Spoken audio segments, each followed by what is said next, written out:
Majina naitwa Profesa Hozeni Mayaya, ni mkuu wa chuo cha mipango ya maendeleo vijijini. Wiki hii tuko kwenye wiki ya elimu, lakini hasa inayokwenda kuangazia ubunifu, na sisi tukiwa kama taasisi ya elimu tumekuja kuonyesha ubunifu wetu ambao tumekuwa nao toka kila wakati. Kwanza tuna vijana ambao tumekuwa tunawafundisha kwenye kozi za muda mrefu, wakiwemo masuala ya ICT pamoja na mifumo, na katika hilo tuna kijana ambaye ametengeneza mfumo kwa ajili ya kuweza kutumika mahospitalini, ambao unaweza ukawasaidia watu kwa wanajipanga, lakini pia mtu hawe anajua kabisa, anapata taarifa kwamba labda kama nimefika sasa hivi mbele yangu kuna watu wangapi. Na kimsingi ni mfumo ambao unaenda kuondoa malalamiko maeneo mengi ya hospitali, kwa sababu hakuna mtu ambaye anaweza akaja akakata ile foleni ambayo tayari ilikuwa mfanyaje, ambayo ilikuwa imepangwa. Lakini katika hayo masuala ya ubunifu pia tuko na watu ambao wenyewe wana ubunifu, lakini kupitia masomo yao wao wanatupangia ardhi,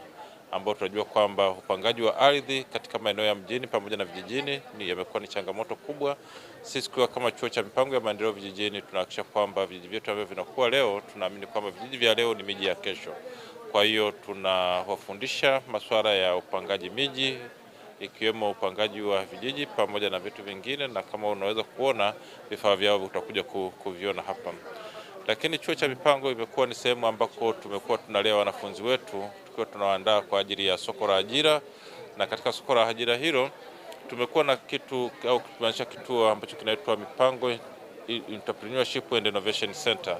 ambao yenyewe pamoja na kwamba wanafunzi wetu wanakuwa wanasoma darasani, lakini pia inawapatia nafasi ya kuweza kufanya vitu mbalimbali na kutengeneza bidhaa ambazo mwisho wa siku wanakwenda kuziingiza sokoni. Taji wa zawadi wa hao watafiti wetu watatu kimsingi umeenda kuwa chachu kubwa kwa wadhiri wengine wa chuo cha mipango ya maendeleo vijijini, na kama chuo namna tulivyojipanga ni kwamba tumekuwa tunatenga budget kiasi fulani kwa ajili ya kufanya tafiti,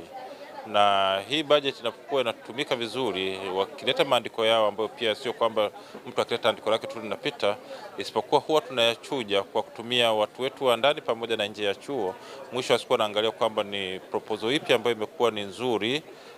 kwa ajili ya kufanya tafiti na ambayo inaweza kwenda kutibu au kutatua matatizo katika ya maendeleo katika maeneo ya mijini pamoja na vijijini. Kwa hiyo kama taasisi tunawahamasisha watafiti wetu waendelee kufanya tafiti. Mkakati wetu ambao tunao mkubwa ni kwamba tunahakikisha kwamba tunatenga bajeti ili watu waweze kufanya tafiti zenye manufaa kwa chuo, manufaa kwa taifa, lakini manufaa kwa dunia. Kwa sababu sisi kama vyuo ni sehemu ambako tuna jukumu letu kubwa ni pamoja na kuendelea kutoa knowledge